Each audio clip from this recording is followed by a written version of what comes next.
Alrighty, first step in my YZ250 2000 model build.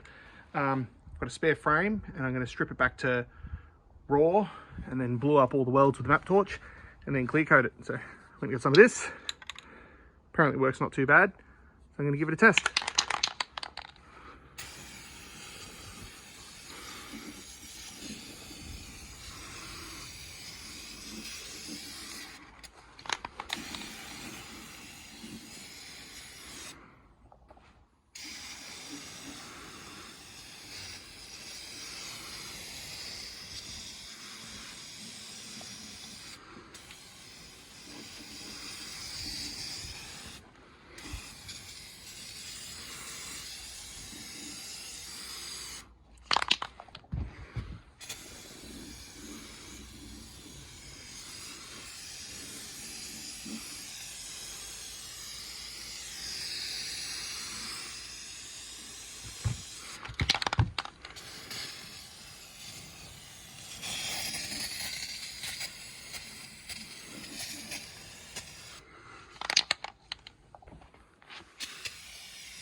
It's already starting to bubble up nicely.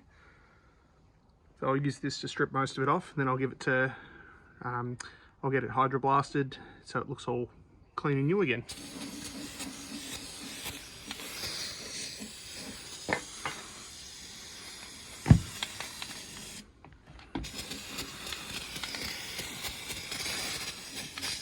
It's actually working pretty damn good. Okay, I've let it sit for a couple of minutes and it's all bubbling up nicely, and seems like this stuff might actually work pretty good. So you've got to use a bit of a scrubbing brush and oh, look at that. Holy moly. Okay, I've let it sit for a couple of minutes and it's all bubbling up nicely, and seems like this stuff might actually work pretty good. So you've got to use a bit of a scrubbing brush and oh, look at that. Holy moly. That's way better than I expected. That's very interesting, actually. So I'm just going to scrub it back a little bit with this. Jesus, that's impressive. Holy, this is way better than I expected. I'm going to give this a bit of a scrub, and I used the full can the first time, so I might go get some more, but I think this is actually going to work pretty damn good. I like it.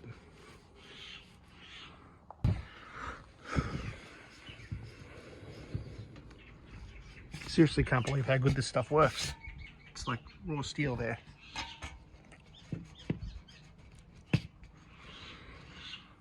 Okay, well I went up the street to get some more of the Moto Spray paint stripper and they didn't have any, so I've tried Super Cheap Autos, this one here, the MTN brand paint stripper, so we'll see how that goes.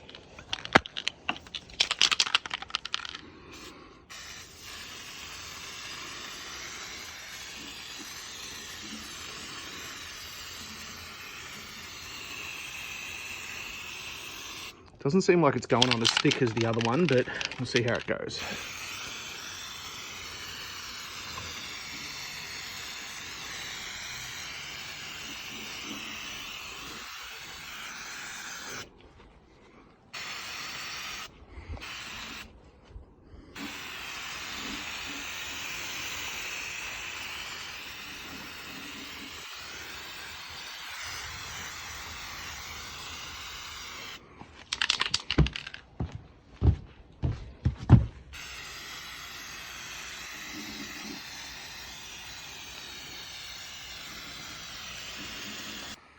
Okay, well so far I have my doubts because this stuff doesn't seem to go on as potent, go on as thick, and doesn't smell as potent, but we'll soon see. I've just flipped it over so I can do the bottom of it.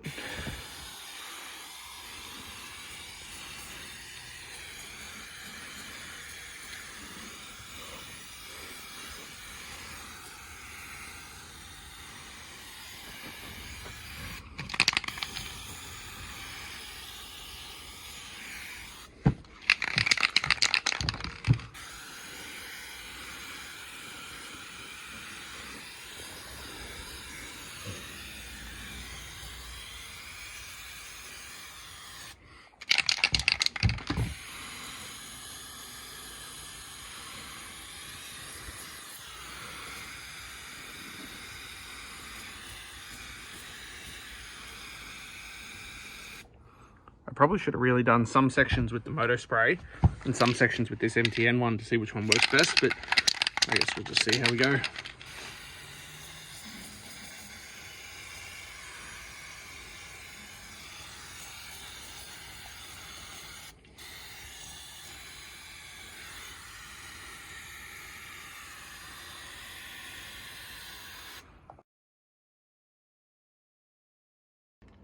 Well, it's got no instructions on the can besides saying don't put it in the fire, so where's the fun in that? I looked on the website and said to leave it for a minute and a half before you scrub it, so I guess we'll see how it goes. Been a minute and a half now. Wow. Well, I'll be. This stuff works pretty damn good. I guess it's just it's like the spray paint strippers seem to work quite well. That's crazy. Jesus. Probably work even better if I didn't have a stupid brush that keeps flipping around itself. That's crazy.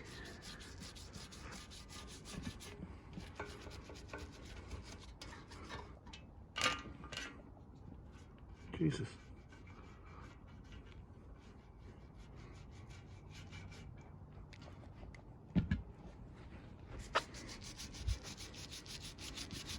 I can't believe how good this works.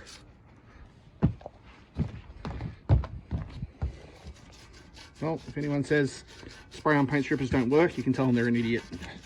Yeah, I know it's not quite as good a finish as it would be with the, oh Jesus, the way it comes off is just amazing.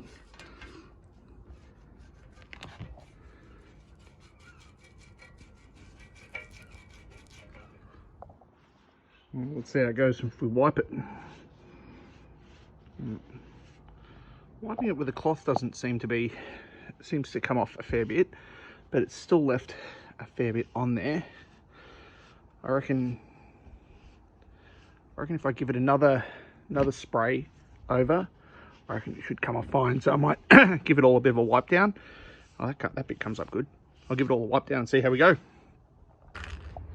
Well, I got to admit the paint stripper is working pretty damn good, but it's still so patchy and gross and that sort of stuff. I'm gonna have to go over it another couple of times. And honestly, like, I'm probably gonna end up having to have it sandblasted anyway. I wanted to avoid having it sandblasted because sandblasting gives that kind of, well, the sandblasted finish. I wanted to avoid that. I wanted to keep it glossy, but I'll talk to my mate Kane at Garage 11 because he knows everything about this stuff. We'll see how we go. But in the meantime, I'll do a bit more paint stripper.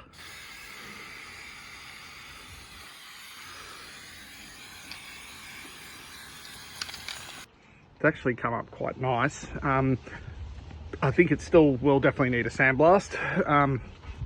It's just so much nicer than it was. I'll clean the rest of this paint stripper off, and I might do one more layer of paint stripper just to sort of, so it doesn't need as much sandblasting. But we'll see how it goes. It's actually, yeah, it's cleaned up not too bad, but yeah, I think it still needs another layer. So yeah, I might give it a really good rinse off and then do another coat. Okay, well, a fair bit's happened with the frame in that time. I actually ended up taking it in to get acid stripped, and turns out the bike has been sandblasted, the frame has been sandblasted at one stage, so now it's got this kind of rough looking finish on it, which isn't really what I was going for in the slightest. So I'm a little disappointed with that. So I'm going to go see my good friend Brett, who's a master with metal, and he reckons he might have the right things for polishing it out. But one thing that I noticed in that time, since getting it acid stripped, because acid stripping gets rid of everything, there's actually a couple of little rivet holes in the front of the head tube. Those rivet holes usually would hold a compliance plate. So I ran the VIN number and had a look, and it turns out this frame is actually a 2001, I thought it was 99, but it's actually a 2001. It's a YZ250 WR frame. So it doesn't have the compliance plate on it now, but sometimes if you know the right procedures, you can actually manage to get a bike registered without actually having the compliance plate. So I could technically kind of turn this bike into a YZ250 WR road registered motocrosser, which could be quite interesting. So see how we go. So I'm gonna have a bit of a tinker with that over the next couple of days, but yeah, I'm gonna try and polish up this frame and see how we can make it look. Also, one thing I've been able to do since I've had the frame back is do a test fit of the swing arm from the 2011 model YZ250F that I've had kicking around, and I looked up all the dimensions of all the bushes and everything, and I thought it would fit, but it looks like it's going to fit perfect. So I know that the center section there is the same between the 250F and the 252 stroke, so I shouldn't have a problem at all. So what I will do tomorrow, I'll pull the swing arm out of this one and I'll measure across the back of the crankcases there, but it looks like this should all be a relatively easy swap over. So I'm really looking forward to that. So that means I need to order my late model rear hub that suits the 25mm back axle and go from there. So that's pretty cool. Now, before I go giving this frame to my mate Brett to clean up, I figured I'd give it a go myself, and I've got a buffing wheel here. So I'll try this just on the backbone because that's hidden under the tank, so you can't really see it anyway. So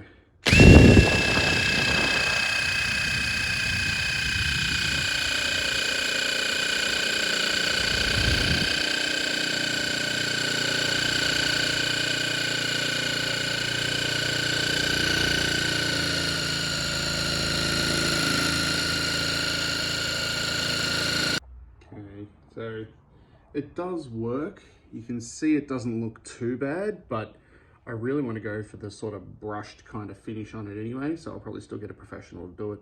But I might keep playing with this one in the meantime for a little bit longer and see how I go. I thought I'd try something else. Thought I'd try a wire wheel, and that actually looks like it's coming up quite nice, so I might keep buzzing over it with the wire wheel for a bit.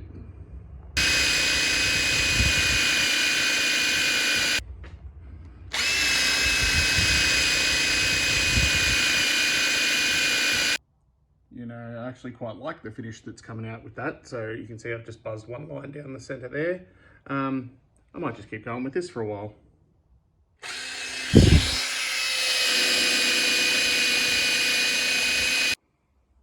Yep, I'm definitely happy with how this is coming up. I'm gonna keep going. It's actually progressing along nicely, which is pretty cool. You can see there it's nice and shiny where I've done it. You can see what it looks like before I did it. That's a good little juxtaposition there. So I'll keep going. Might as well keep showing you step by steps. This is what the spars look like, and there's the cast bits there. So I'll see how this looks like after I give it a scrub.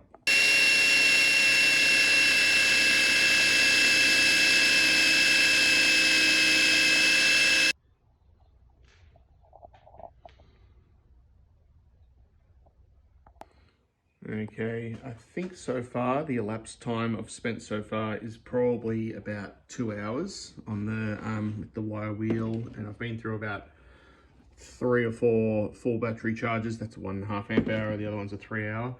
Been through 3 or 4 batteries, and it's starting to look pretty good, but also I've only done one side, so I'm going to get this side looking really, really good. Then I'm going to flip it over and do the other side. You can see this side still looks sufficiently gross, so I'm gonna have to start on this side now. That'll be fun.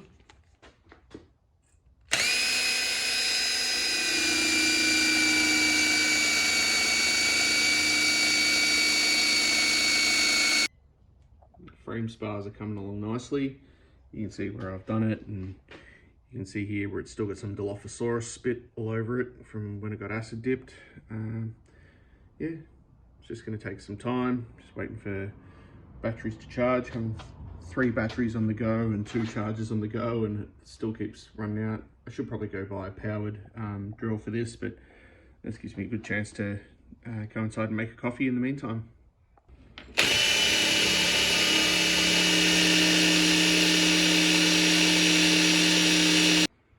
Frame's actually coming along pretty good. Done most of it. Some of these little bits and pieces I can't really get in. Some of these little nooks and crannies around like CDI bracket and that sort of the coil bracket and that sort of stuff. And around the mounts, not so bad, but I've got the frame upside down. I'm sort of going through everything I can now. Got a couple of different size wire wheels that I'm using, but it's actually looking pretty damn cool. Okay, well, I'm actually really happy with how this frame's turned out now. Looks bloody awesome. A couple little grooves I can't seem to get into, but it'll be right. But now I'm going to go over it with the buffing wheel over the entire frame. So I've spent about 4 or 5 hours doing this with the wire wheel. Now I reckon if I spend an hour or so with this one, I reckon it should come up pretty nice. Well, the frame's actually looking really awesome now. I'm really stoked on this. So what I'm going to do now, actually going to get the Dremel out, just because I've got a bit extra time, get the Dremel out and try and get in all these little grooves around the coil brackets and around the engine mounts and that sort of stuff. So I'll see how I go. Okay, so with the Dremel, I should be able to get in there a little bit more precise now, so that should be pretty good. Can't believe I'm spending this much time doing this, but it's fun.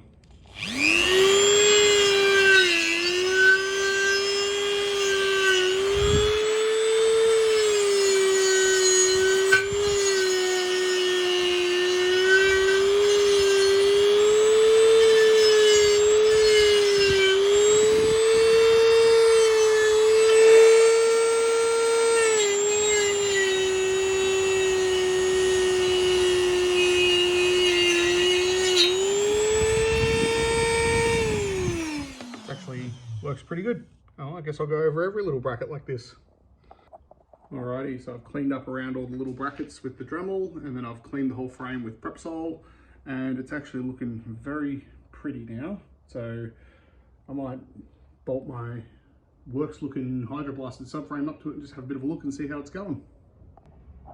That actually looks really pretty. So they've got the extruded aluminium subframe just sitting. I've got a spoke just shoved through there for now to hold it in place, but that with the frame, once the frame's all blued up the welds, it's going to look really nice. That's awesome. Actually makes me really happy. It looks good.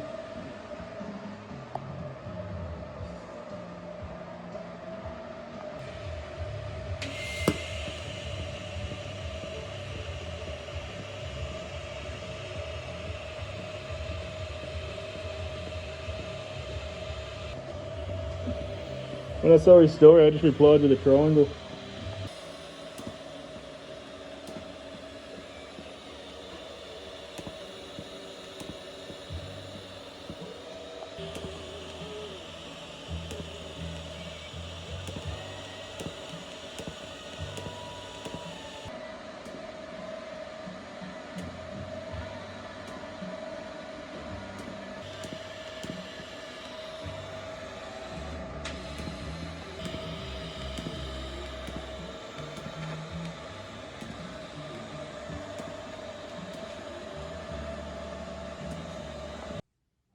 Well, I've got my frame back now and I'm absolutely stoked with how it turned out. MTO actually suggested clear powder coat rather than Cerakote. They reckon the clear powder coat shows a little bit of more of a gloss and a little bit more durable, so I'm happy to take their opinion on it. MTO have been fantastic for me, so I'll flip it over and have a look. Looks really cool. I really like it. The frame looks ace. So this is going to be really cool once it's built up. I'm hanging for it. Let's see. Looks awesome. It looks almost black. You can't really tell in this light, but it's actually just a raw steel color with the clear, and it looks bloody ace. So thanks so much to MTO for the clear coat work, and Black Blocks for getting the acid stripping done, and Brett at Sabrosa Race Engineering. He did the TIG weld and the bluing up of everything, so looks really cool. Let's have a look here. The frame looks awesome. I really like it. I'm hanging to build it up. Yes.